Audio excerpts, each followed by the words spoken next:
Road সাইডে আসার পিছনে মানে ফুটপাতে নামার পিছনে একটা অন্যতম কারণ মানে একটা অনেক কাহিনী লুকিয়ে আছে। সেটা হচ্ছে দীর্ঘ 3 মাস আর কি বেকার বসেছিলাম।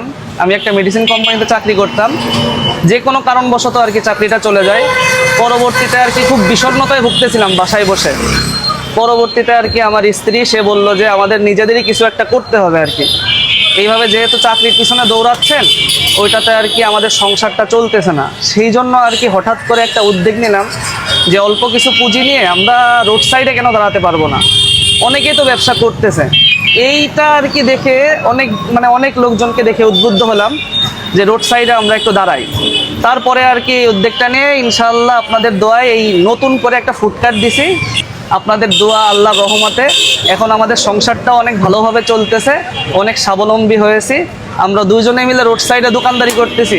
সংসারের পাশাপাশি যে একটা একটা স্বামী স্ত্রী মিলে কিছু করা যায়, সেইটা আর কি আমরা দেখতে পারছি। আপনারা দেখবেন যে হচ্ছে আমরা যেই দৈনন্দিন যেই জীবনযাপন আমাদের জীবন জীবিকা, সেটার পাশাপাশি আমরা ওইটা কমপ্লিট করে এখানে আমরা দোকানদারি করতেছি।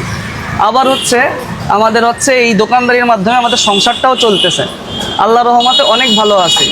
আমি চাকরি জীবনে আর কি আমাদের লাইফ স্টাইলটা যেমন ছিল, এখন আর কি আল্লাহর রহমতে অনেক ভালো আছে আপনাদের দোয়ায়।